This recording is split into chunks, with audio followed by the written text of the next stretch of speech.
Hello friends, welcome to my YouTube channel में आप सभी का स्वागत है। दोस्तों, आज देखिए हमने अगले वीडियो में विज्ञान बताया था अभ्यास 1 का समतल पृष्ठों पर प्रकाश का परावर्तन, जो हमारा साइंस है। और साइंस का पहला पार्ट हमने बता चुका है, आप जाकर प्ले लिस्ट में देख सकते हैं। और ये हमारा देखिए दूसरा पार्ट है। दूसरा पार्ट हमने प्रकाश किरण से स्टार्ट किया है। वहाँ पे हमने प्रकाशी माध्यम पूरा खत्म किया था। यहाँ पे हमारा प्रकाश किरण हो गया। तो प्रकाश किरण, तो दोस्तों आप लोग जानते होंगे कि प्रकाश किरण एक तरफ से आती है, एक तरफ से जाती है। तो उससे क्या हम समझने वाले हैं कि कैसे आती है, कैसे आती है। यहाँ देखिए प्रकाश किरण, जब प्रकाश लिखेंगे यहाँ पे देखिए, जब प्रकाश पारदर्शी माध्यम से एक सरल रेखा में गमन करती है तो प्रकाश के पथ को प्रकाश किरण कहते हैं तथा इन किरणों के समूह को प्रकाश पुंज कहते हैं। तो दोस्तों ये देखिए हमारा मतलब प्रकाश किरण का परिभाषा हो गया। क्या कहता है देखिए, प्रकाश जब प्रकाश पारदर्शी माध्यम से एक सरल रेखा में गमन करता है। तो दोस्तों देखिए, जब प्रकाश एक पारदर्शी माध्यम में एक सरल रेखा में गमन करता है तो प्रकाश के पथ को प्रकाश किरण कहते हैं। तो ये जो हमारा ये प्रकाश पथ नहीं होता पारदर्शी माध्यम में, तो होता है, इसी को हम प्रकाश किरण कहते हैं।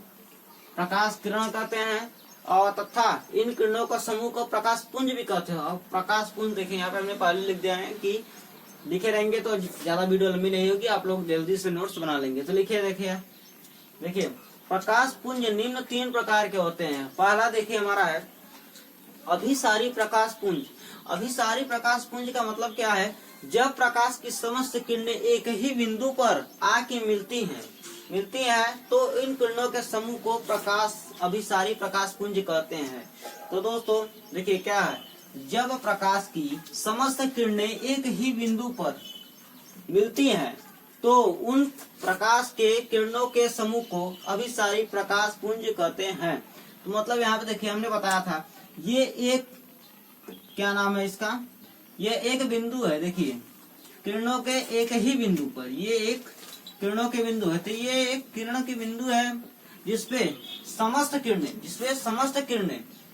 किरणें ऐसे आ रही हैं और एक ही बिंदु पर आके मिल रही हैं, एक ही बिंदु पर मिलती हुई प्रतीत होती हैं। तो इन किरणों के समूह को अभिसारी प्रकाश पुंज कहते हैं। अगला है इसका दूसरा है अपसारी प्रकाश पुंज। चलते हैं ये दूसरा, इसे हम दूसरा वाला करते हैं।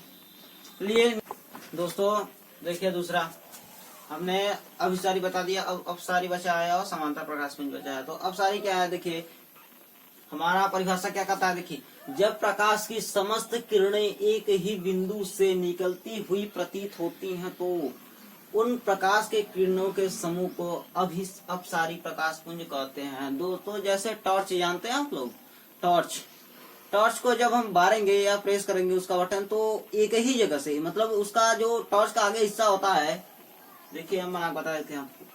देखिए जैसे ये मान लीजिए टॉर्च ये जो आगे का हिस्सा है, अगर यहाँ से हम प्रकाश, यहाँ पे हम बटन अगर दबाएंगे तो प्रकाश देखिए कुछ दूर जाकर ऐसे फैल जाएगा, तो उसी को कहते हैं अपसारी प्रकाश पुंज। देखिए इसका एक बार पुनः आप लोग देख लीजिए, जब प्रकाश की समस्त किरणें एक ही बिंदु से निकलती हुई प्रतीत होती हैं तो उन प्रकाश की किरणों के समूह को अपसारी प्रकाश पुंज कहते हैं। तो दोस्तों ये आप समझ गए। अब इसके बाद देखिए तीसरा क्या कहता है, तीसरा कहता है समांतर प्रकाश पुंज। समांतर प्रकाश पुंज क्या है देखिए, जब प्रकाश की समस्त किरणें एक दूसरे के समांतर होती हैं तो उन किरणों के समूह को समांतर प्रकाश पुंज कहते हैं। मतलब किरणों के समूह का समांतर प्रकाश पुंज, जैसे देखिए यहाँ पे एक बराबर है, यहाँ से चलती रेखा बराबर गई है, अपने एकदम समांतर गई है, तो इसी को समांतर प्रकाश पुंज कहते हैं। पुनः एक बार रिपीट कर देते हैं। देखिए जब प्रकाश की समस्त किरणें एक दूसरे के समांतर होती है तो इन किरणों के समूह को समांतर प्रकाश पुंज कहते हैं। दोस्तों और इसके आगे वाला देखिए हमारा लिखा है क्या, परावर्तन के प्रकार। जो परावर्तन के 2 प्रकार होते हैं, नियमित परावर्तन या विसरित। चलिए अब इसके आगे वाले देखते हैं विषय, स्क्रीनशॉट ले लीजिए, फेयर और रब पे बनाते चलिए। अब देखिए दोस्तों अगला हमारा टॉपिक क्या है, परावर्तन के प्रकार। परावर्तन के दोस्तों 2 प्रकार होते हैं, हमने यहाँ लिखा नहीं, देखिए लिखेंगे परावर्तन के दो नियम होते हैं। पहला क्या है, देखिए पहला यहाँ पे नियमित परावर्तन और दूसरा है अनियमित या विसरित परावर्तन। अनियमित परावर्तन को ही हम विसरित परावर्तन कहते हैं। तो अनियमित परावर्तन और यहाँ पे नियमित परावर्तन। तो नियमित परावर्तन का सूत्र क्या कहता है, मतलब परिभाषा क्या है, बोलेंगे इसे। देखिए, जब प्रकाश का परावर्तन किसी पालिश युक्त चिकनी पृष्ठ से होता है तो प्रकाश किरणें परावर्तन के पश्चात एक दूसरे के समांतर होती हैं, इसे नियमित परावर्तन कहते हैं।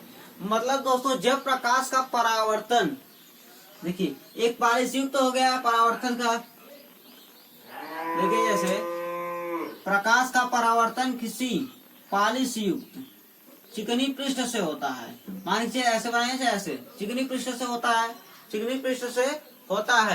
फिर देखिए तो प्रकाश के किरणें परावर्तन के पश्चात, अगर प्रकाश की किरणें ऐसे आ रही हैं, परावर्तन के पश्चात एक दूसरे के समांतर हो जाती हैं।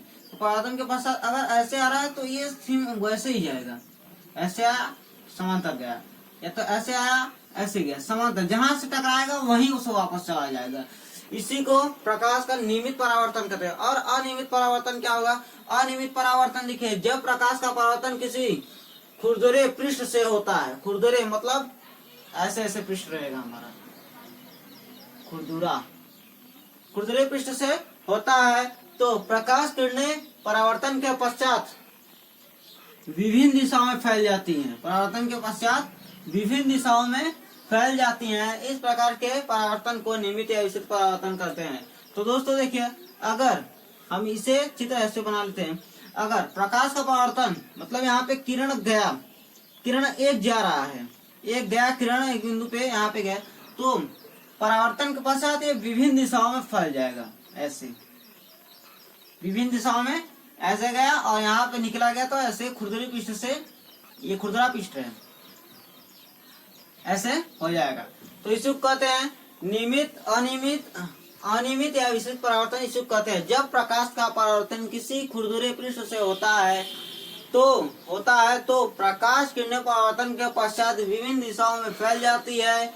इस घटना को यहाँ पे इस प्रकार बोलिए, या इस घटना को इस परावर्तन को अनियमित या विसरित परावर्तन कहते हैं। दोस्तों, इसके आगे वाला हमारा जो अथवा है इसे भी बताते हैं। चलिए इसे स्क्रीनशॉट ले लीजिए आप लोग और इसे याद कर लीजिएगा। चलते हैं।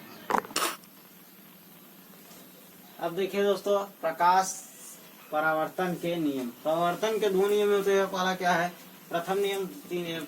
आप तो देखिए प्रथम नियम हमारा परावर्तन के नियम, प्रथम नियम के अनुसार बोलेंगे। देखिए आपतित किरण, देखिए आपतित किरण, परावर्तित किरण तथा आपतन बिंदु पर डाला गया लंब तीनों एक ही तल में होते हैं, एक ही तल में रहते हैं या होते हैं।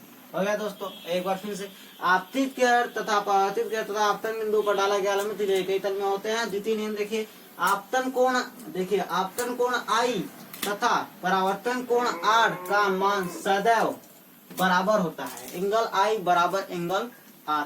तो इसके आगे देखिए एक बार हम पूरा बोल देते हैं, आपतन कोण I तथा परावर्तन कोण R का मान सदैव बराबर होता है, एंगल I बराबर एंगल R। आगे देखते हैं दोस्तों, देखिए क्या है परावर्तन का, देखिए प्रकाश का परावर्तन हमारा क्या होता है। देखिए जब प्रकाश किसी चिकनी पृष्ठ होगा दोस्तों, यहाँ पे चिकनी पृष्ठ पालिशदार सतह पर आपतित होता है तो उसका अधिकांश भाग सतह से टकराकर वापस उसी माध्यम में लौट जाता है। इस घटना को प्रकाश का परावर्तन कहते हैं।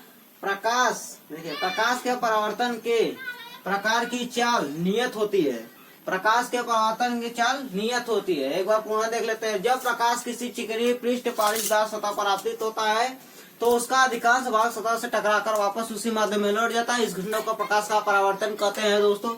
और देखिए इसका मतलब क्या होता है, जब प्रकाश किसी चिकनी पृष्ठ देखिए हमारा ये हो गया चिकनी पृष्ठ। देखिए चिकनी पृष्ठ होता है जिसमें किरण आपतित हो गया तो उसका अधिकांश भाग सतह से टकराकर वापस उसी माध्यम में लौट गया। इस घटना प्रकाश का परावर्तन करते हैं दोस्तों। तो इसमें आपतित किरण देखिए हमारा ये हो जाएगा आपतित किरण, ये हो गया। और देखिए ये हो जाएगा हमारा परावर्तित किरण, परावर्तित मान लीजिए इसे। अब देखिए इसमें बीएन, यहाँ पे देखिए इसे ए मान लीजिए, इसे बी मान लीजिए, इसे सी मान लीजिए, इसे एन मान लीजिए, इसे M1 मान लीजिए, इसे M2 मान लीजिए।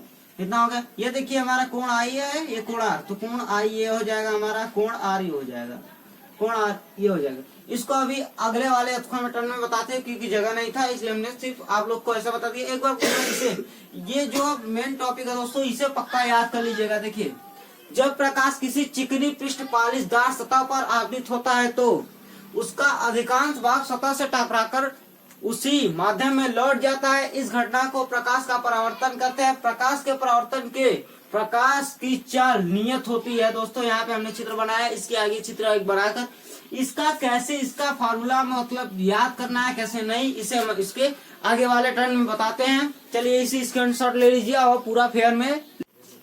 अब देखते हैं प्रकाश के परावर्तन का हम पूरा नामांकित रेखांकन अंश करेंगे। क्या है देखिए, प्रकाश का परावर्तन पहले हमने चित्र बनाया था, चित्र बनाया देखिए M1 M2 एक, मतलब हम पहला दूसरा तीसरा चौथा 6 है, इसमें 6 बताते हैं। देखिए लिखा क्या है, माना M1 व M2 एक परावर्तक पृष्ठ है, ये जो दिया हुआ है परावर्तक पृष्ठ है जिस पर किरण ए भी आपतित होती है, आपतित किरण कहलाता है। समझ गए? अब देखिए दूसरा आपतित किरण जिस बिंदु बी पर गिरती है वह बिंदु आपतन बिंदु कहलाता है। बीसी मतलब यहाँ पे देखिए तीसरा, बिंदु बी से बीसी दिशा में जाने वाली किरण बीसी को परावर्तित किरण कहते हैं। इतना जान गए। बिंदु बी से बीसी दिशा में जाने वाली किरण को परावर्तित किरण कहते हैं। अब आगे देखते हैं यहाँ पे यहाँ पे चौथा देखते हैं क्या है, बिंदु बी से खींचा गया लंब बीएन अभिलंब कहलाता है। बिंदु बी से खींचा गया लंब अभिलंब कहलाता है। पांचवा देखे क्या है, आपतित किरण और अभिलंब के बीच बने कोण को आपतन कोण आई कहते हैं। देखिए क्या है, आपतित किरण और अभिलंब के बीच बने कोण को आपतन कोण आई कहते हैं, आपतन कोण आई कहते हैं। अब छठवां देखिए, यहाँ पे छठवां है, परावर्तन किरण और अभिलंब के बीच बने कोण को कोण आर कहते हैं। क्या है, परावर्तित किरण और अभिलंब के बीच बने कोण को कोण आर कहते हैं, परावर्तन कोण आर कहते हैं। दोस्तों इतना था, समझ गया दोस्तों। और इसी को आप स्वयं अपने कॉपी नोटबुक जिसमें लिखेंगे ठीक वैसा ही आएगा, ये पक्का है।